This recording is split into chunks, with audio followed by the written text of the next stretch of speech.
Hello everyone, welcome to Indian Economy by Aman Soni. In today's news hour, we shall be discussing the important articles related to economy from the Hindu newspaper.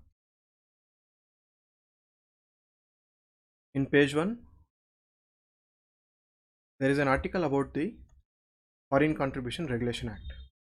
Previously, the government had brought in amendments to the Foreign Contribution Regulation Act, and the NGOs challenged the act saying that it is restricting on our rights. So the Supreme Court has told that nobody has the fundamental right or an absolute right to receive foreign contributions, because foreign contributions without control into the domestic country, into the economy, may destabilize the very sovereignty of the nation.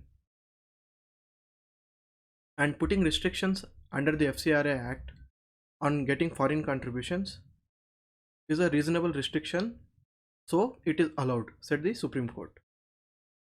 Under the Amendment Act, the government wanted the NGOs to be registered under the specific bank account of State Bank of India in New Delhi.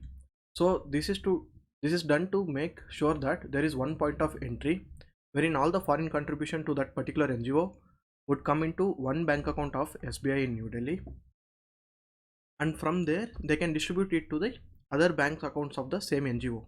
And there was a restriction on sending the amount to other NGOs. The Amendment Act restricted that the contribution that you receive, that a particular NGO receives, has to be utilized by the same NGO.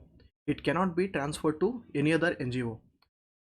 So the NGOs went to the court saying that this would impact the smaller NGOs who don't get any benefit, and the bigger NGOs who receive the benefit, they used to earlier transfer the amount to the smaller NGOs. Now the court has said that this is a reasonable restriction put by the government to avoid the very polity of Indian economy getting affected.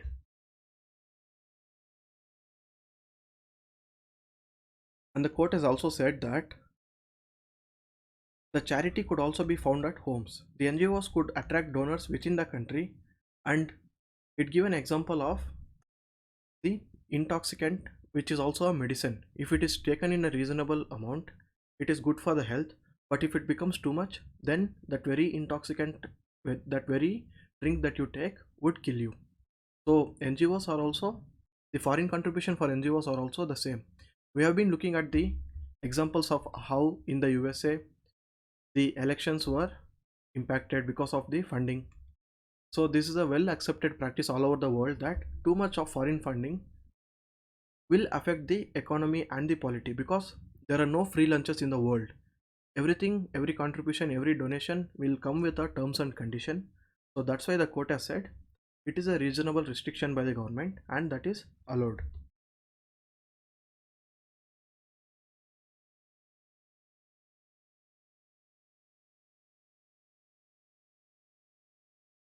And the court also said that the amendment did not prohibit the foreign contributions. It just restricted it, wherein it could be received to a one bank account and it could not be transferred to any other NGO.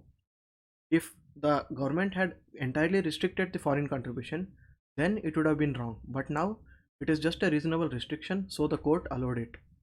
And one of the amendments in the act were, it was compulsory to have the Aadhaar card number registration when you're going for the registration of the NGO.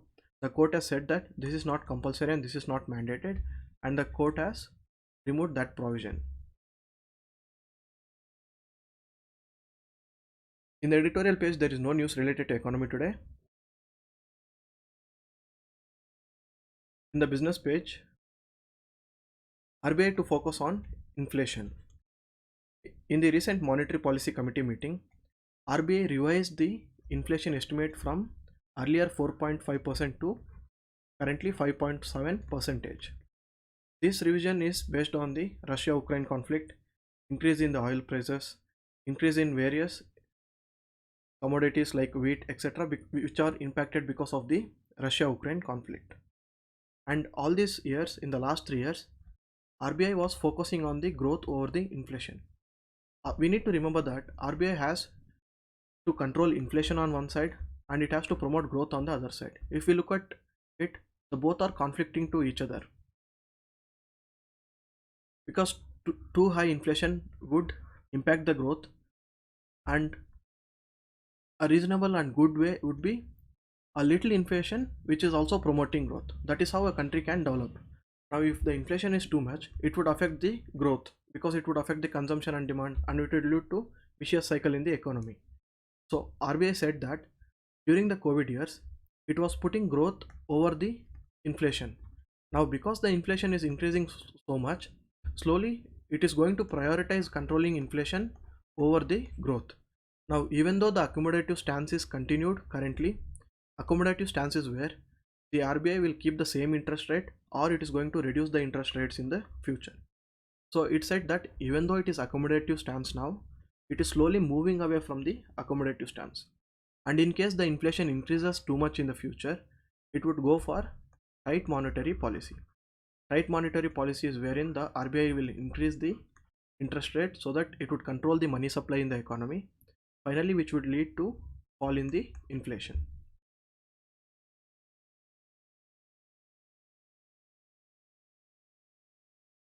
And the reason given for the revised estimate of inflation to 5.7 percentage from earlier 4.5 percentage is the increase in the sharp increase in the crude oil prices, edible oil prices, increase in prices of wheat, and the increase in cost of feed.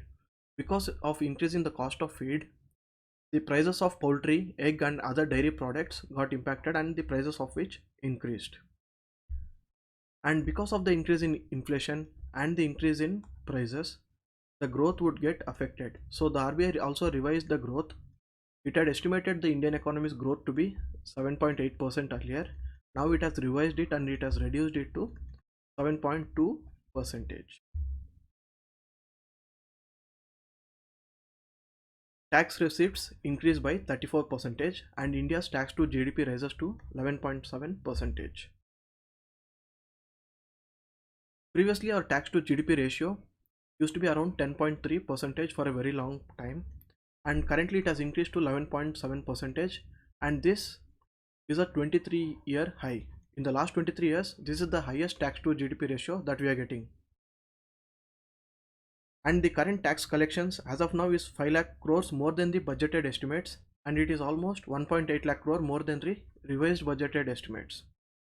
And the direct tax collections increased by almost 50 percentage, and the indirect tax collections also increased by the 20 percentage. And in the increase in the indirect tax collection, it was mainly because of the increase in custom duty collections, which went up by almost 50 percentage.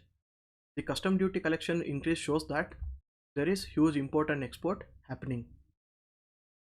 And when the custom duties were increased, on the other hand, the excise duty collections reduced by 0.2 percentage, and the central GST of the GST it also reduced. Earlier there was a criticism on the Indian economy that the rate of indirect taxes are more than the direct taxes. Now the direct taxes make up almost 6.1 percentage of GDP and the indirect taxes are 5.6% of GDP. Even that criticism is taken care of now when the direct taxes are more than the indirect taxes. And the finance ministry says that currently the tax to GDP ratio is highest, and because of which the tax buoyancy ratio is also very healthy. It is at 1.9. What is tax buoyancy ratio? Tax buoyancy ratio shows the increase in the taxes without increasing the tax rate. When you are not increasing the tax rate but the taxes are increasing, that means it has to increase because the economy is increasing, there is growth in the economy, the GDP is increasing. So because in increase in growth, because of increase in the GDP, if the tax collections increases, that is known as tax buoyancy. Now currently it is at 1.9, and the buoyancy in direct taxes is more than the indirect taxes. This point could be a probable statement question in the prelims, so it is important to know. And mainly the increase in revenue is because of the recovery in the economy in certain sectors.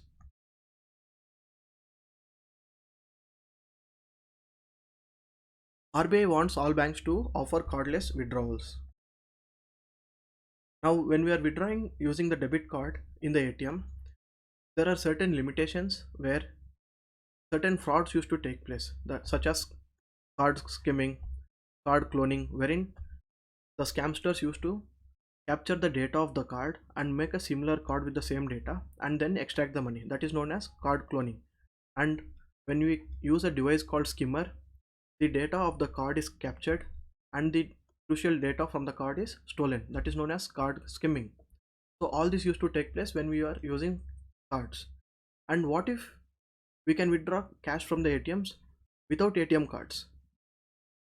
So RBI is having this proposal. Currently, few of the banks are having this facility. Now RBI wants to extend it to all the banks and all the ATMs, wherein using the UPI you would be able to withdraw the cash to the ATMs in future.